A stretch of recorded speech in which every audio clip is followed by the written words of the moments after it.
Welcome back to the Gardening with Joy and Holly radio show. Happy you chose us to be part of your day. Holly, let's go to the hotline and bring in our guest for this week.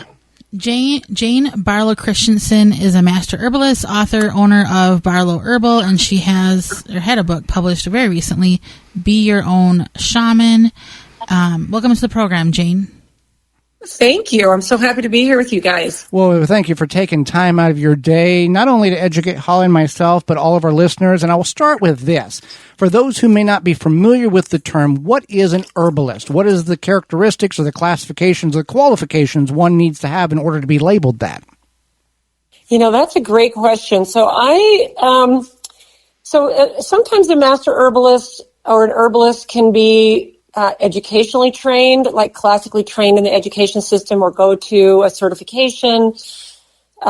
There's many ways that you can actually become an herbalist. Now, I grew up with a dad who was a medicinal botanist. So he had his PhD in botany and what makes herbs tick. And so he raised me and my siblings this way. So I'm more of a generational trained herbalist. So I grew up with a house full of, herbs and pots and big gardens. And, my dad was always stopping by the side of the road to identify plants. And so I'm not educationally trained, but I am generationally trained at this point. So I think it's anybody who, has a love of herbs, and you can get your education in a lot of ways. So he would stop and identify plants well before we had an app that took pictures and somewhat got accurate information from. Oh, for sure. In fact, I'm second oldest of 14 kids. So we used to be going somewhere and he would see a plant he would want to identify. So he would pull over, we would all pile out. He'd be like, okay, this is this plant. This is the time of day you collect it. You use the flowers and the leaves. And you want to collect it during the spring or in the fall, or here's the Latin name and the botanical name. And so we were always learning just by simply my dad geeking out on seeing plants that he would want to identify for us. So it was really fun. It was really fun. And that's fascinating because that was before a time of the internet. And with your father, you were firsthand. It's much like what we've been told, like if you're going to go harvest mushrooms, you got to go with somebody. A book only tells you so much. And if you guess wrong, you're dead. You've got to be physically with somebody. Here's the characteristics of what you're looking for, and here's a false version of it. So that's really fascinating that your father educated all of you, and then you stuck with it through your life. Yeah, I was raised in the 60s and 70s, so it was absolutely before the internet, and I think that there's something really magical about having the hands-on teacher of, especially if it's your dad or a relative that can actually get your hands on the plant, and you can touch them, you can feel them, you can actually see the way the flowers grow, and how do you identify, a plant in the daisy family that might be poisonous compared to a plant in the daisy family that's not poisonous. So it's actually that type of learning is so, so cool. And now that I've not only got grown kids, but now I've got grandkids, it's so fun to be able to carry on that piece of beauty and education that my dad gave me. So it's pretty cool. Now, obviously, when he was identifying plants, they would be, I would guess, some of them that he didn't know what it was. So would he harvest that and take it back and study and go to the library and that type of thing? You know what? I will honestly tell you, I have no memory of my dad not ever being able to identify a plant. That's really amazing. Yes, yeah. And it's just... It kind of is like heartbreaking because I feel like we've lost a lot of that, not only just in like herbalists, but just a lot of things like farming, older like gardening techniques. What Native Americans knew, this is what killed you, here's what healed you, and we kind of said, we don't want to know that. Yeah, I think you're spot on. I think that, you know what, here's the thing. I have a lot of hope, though, because I see a real rise in people who are interested. And this knowledge is coming back full force. And here's the cool thing, too, when you said, Holly, about Native Americans, my parents, especially my dad, had a true love of Native American plants and their properties. And when I was 4, my parents adopted 3 Eastern Shoshone Native American children. They were 4, 3, and 2.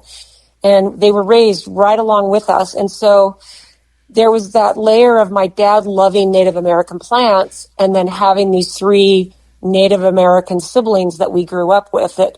It just enriched the whole experience of all of that. So I think there's a real rise from my perspective in people being interested in, if I grow a feverfew plant in my flower garden, not only does it look pretty, but I can actually use certain parts of the plant to go after a headache or help with a migraine or, whatever. I think there's a real rise in this type of knowledge coming back. It's such a beautiful thing. I would have to agree, especially with the access to, I know like on TikToks, there's a lot of foragers, a lot of people who make these really quick videos that help other people learn. So I would agree it is coming back. I think there may have been a dip, but people do still spread that information, and it is very promising and helpful. So speaking of information, your book, Be Your Own Shaman, a field guide to utilize 101 of the world's most healing plants. What can you tell us about the book and something to really pique our readers' interest for them to go pick up a copy? I mean, our listeners' interest for them to go pick up a copy. Yeah. So my dad wrote a book on medicinal botany when I was in high school. It was released in 1979, and it was called From the Shepherd's Purse.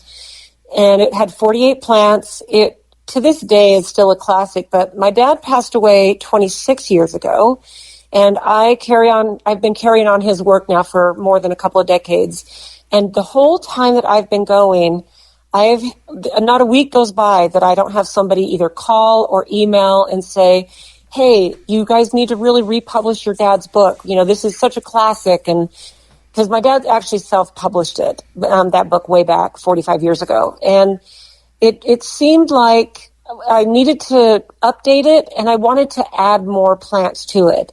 So about 5 years ago, I started doing just that. So his book had 48 plants, and I took those same 48 plants and I updated the pictures and the illustrations, and the medicinal properties of plants don't change. So a lot of his original text. In fact, did you guys end up getting a copy of the book? Not yet. Oh, not yet. Okay. So I was going to say, the way it's laid out is I want anybody can pick up this book and not be overwhelmed by too much information, but it's got really usable, user-friendly information. So when I did this, it was kind of like a love letter to my dad and his brilliant, beautiful legacy. And this is, it was just an amazing thing to bring to the world. And it's just kind of my gift to show my dad how grateful I am for what he left to the world. And just, I love the times we're in because people really are so interested in, wow, if I did what grandma did, with this old herbal recipe, this is truly coming back. And I think you're right, Holly, about the whole, someone watched a TikTok on something or, a YouTube short, and it's like, oh, I need to go check this out. So, the book is an update of my dad's original work, and it was really, really fun to bring out to the world. Fantastic! It is. I'm sure it's definitely like an honor and a remembrance as well for your father, or to your father. Yeah. Yeah, he was a cool guy. He sounds like a neat guy. So most people know lavender is a calming herb and common knowledge. What are some common herbs? And you had mentioned feverfew. What is the common herb people may already be growing and they don't know that they're growing it, or they might be interested in growing it that'll fit nicely in their garden with some healing properties that they might have right in their backyard? Yeah, I love that question. So everyone's the favorite dandelion that we all try to pull and get out of our yards. And, there's so many medicinal properties in a dandelion. And it's not just in the leaves, but in leaves and the flowers, but also in the root. So the root of dandelion, and also the leaves as well, but it's really concentrated in the root, are powerful properties that help detox and support and nourish the liver. And it's really, really well known for that. So to me, in fact, dandelion is one of the plants in the book, was in my dad's original book too. My thing is make sure that you know where you're actually picking the dandelion, that a lot of people spray their yards, and maybe you have a neighbor that sprays, glyphosate or something not good. And hopefully people are educating their neighbors, or they're being, but dandelion is one of those plants that I actually love them in my yard because I use them all the time. Another one, I would say that there's a group of plants that people are really familiar with in their gardens, and that's your common spices like chives and rosemary and basil and thyme and oregano, and even things like lemon balm.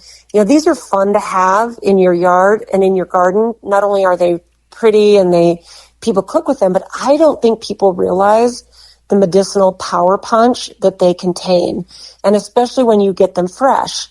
A lot of spices that sit in your spice cabinet that are powdered and dried, or maybe have been sitting there for a few months or even a few years, they might still flavor your food, but they don't really give you very much of the benefits that you get from, say, fresh basil or fresh rosemary.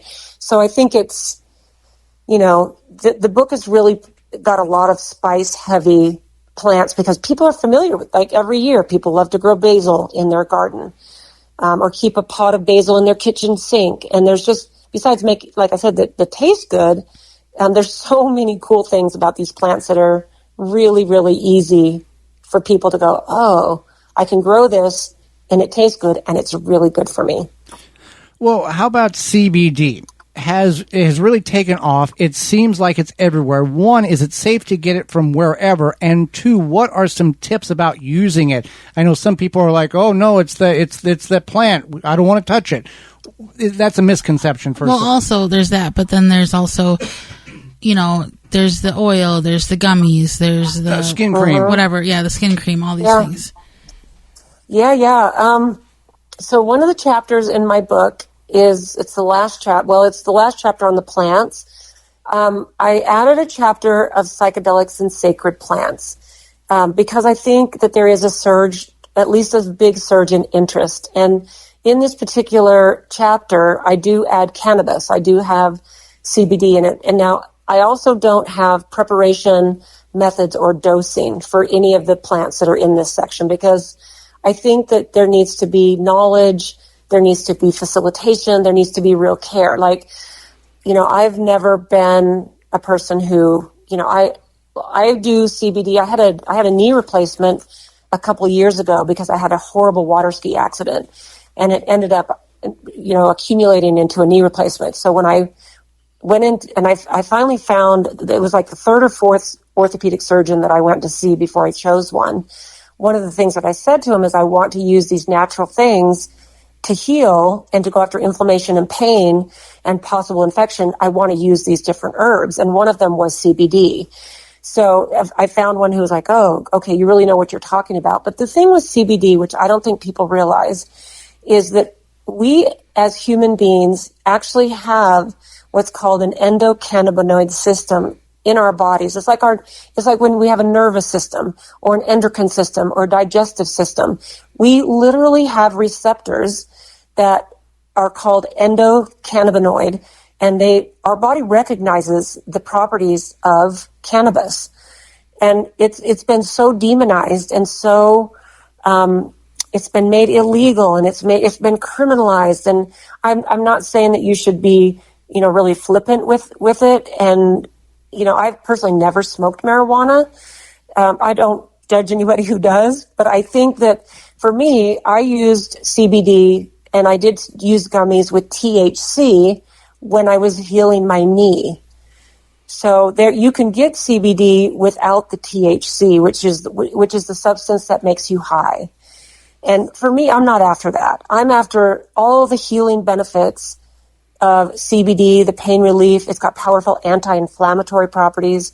And there are good places of sourcing. Like I actually make some CBD products, but I source them very carefully from an organic farm in Bend, Oregon, where they're grown organically. I'm able to go in and check on exactly how they're grown and when the final product is done. So I think people just need to do their due diligence when it comes to purchasing CBD products, and that you just need to be willing to do some research. Absolutely. is my best advice. Yeah. Well, we appreciate the time you've offered us. How can people find out more about you and get your book and the knowledge in which you have to share with all of us? Well, so my book's on Amazon and Barnes & Noble. It just came out about 3 weeks ago, so super exciting. I have a little YouTube channel, which is under Barlow Herbal, and I get on and I teach little tidbits about herbs and other things. And of course, my website is barlowherbal.com. And again, to me, it's about education. People can be empowered if they know what they're doing. And yeah, it's a pretty brilliant time to be alive. Absolutely. Well, we certainly appreciate the time you've offered us and the education, not only to Holly and myself and all of our listeners. And I guess we have to thank your father for that he passed that on to you. Yeah. It's been a pretty incredible journey being the one to carry on my dad's work. And I love what you guys are doing, and you guys keep up the good work over there. Thank you very much.